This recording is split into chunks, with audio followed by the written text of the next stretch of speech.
राज्यातील आगामी विधानसभा निवडणुकीच्या पार्श्वभूमीवर मुंबईत गुरुवारी महाराष्ट्र नवनिर्माण सेनेची महत्त्वपूर्ण बैठक पार पडली। मुंबईच्या रंगशारदा सभागृहात ही बैठक पार पडली। यावेळी मनसे प्रमुख राज ठाकरे यांनी आगामी विधानसभा निवडणुकीच्या दृष्टीने अत्यंत महत्त्वपूर्ण भाष्य केले। मी कोणाकडे जागा मागायला जाणार नाही, आपण 200 ते 225 विधानसभेच्या जागांवर लढण्याची तयारी करतोय, असे राज ठाकरे यांनी सांगितले। राज ठाकरे यांच्या या घोषणेमुळे मनसेचे नेते आणि कार्यकर्त्यांमध्ये उत्साह संचारण्याची शक्यता आहे। राज ठाकरे यांच्या मनसेने खरोखरच 200 ते 250 मतदारसंघात निवडणूक लढवल्यास विधानसभेला चुरस वाढू शकते। मात्र लोकसभेला महायुतीच्या बिनशर्त पाठिंबा देणारे राज ठाकरे हे शेवटपर्यंत आपला निर्णय कायम ठेवणार का, हे आगामी काळात स्पष्ट होईल। डोंबिवली MIDC मध्ये महिनाभरात 2 कंपन्यांना आग लागली। काही दिवसांपूर्वी डोंबिवलीतील अंबर केमिकल कंपनीमधील बॉयलरचा स्फोट झाला होता। या घटनेत 13 जणांना आपला जीव गमवावा लागला होता। त्यानंतर बुधवारी देखील लागलेल्या आगीने डोंबिवली हादरली।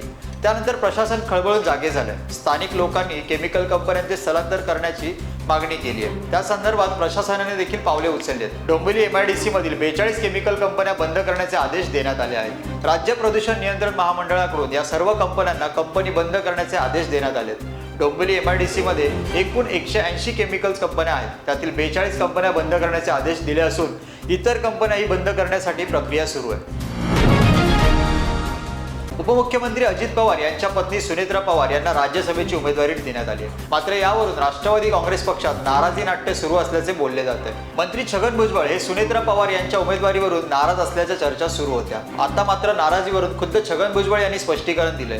छगन भुजबळ म्हणाले की सुनेत्रा पवारांना राज्यसभेसाठी उभे करायचे, असा निर्णय सर्वानुमते झालेला आहे। मी या निवडणुकीसाठी इच्छुक होतो। माझ्यासोबत आनंद परांजपे, बाबा सिद्दीकी देखील इच्छुक होते। मात्र चर्चेअंती सर्वानुमते सुनेत्रा पवार यांना राज्यसभेसाठी उभे करण्याचा निर्णय घेतला गेला।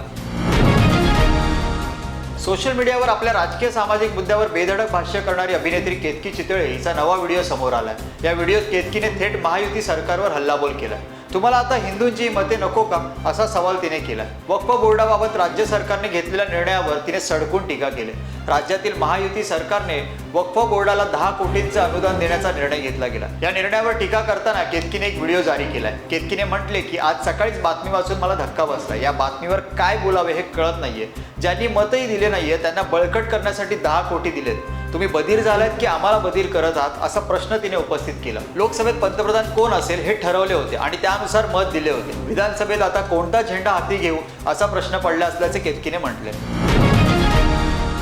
ठाणे शहरातील कळवा येथे दुसऱ्या मजल्यावरील फ्लॅटचं छत कोसळल्याने एक वृद्ध दाम्पत्य आणि त्यांचा मुलगा जखमी झाल्याची माहिती अधिकाऱ्यांनी गुरुवारी दिली। ही इमारत धोकादायक असल्यानं स्थानिक अग्निशामक दलाचे कर्मचारी आणि RDMCच्या पथकानं घटनास्थळी धाव घेत बचाव कार्य सुरू केलं। त्यांनी इमारतीच्या 30 फ्लॅटमध्ये राहणाऱ्या सुमारे 100 रहिवाशांना बाहेर काढले। मिळालेल्या माहितीनुसार कळव्यातील भुसार अली भागात असलेल्या ओम कृष्ण सहकारी गृहनिर्माण संस्थेत बुधवारी रात्री 11:55च्या सुमारास दुसऱ्या मजल्यावरील फ्लॅटचे छत कोसळले। या घटनेत वृद्ध दाम्पत्य आणि त्यांचा मुलगा जखमी झाला। जखमींना उपचारासाठी स्थानिक रुग्णालयात दाखल करण्यात आले, अशी माहिती ठाणे महानगरपालिकेच्या आपत्ती व्यवस्थापन कक्षाने विभागीय प्रमुख यासिन तडवी यांनी दिली।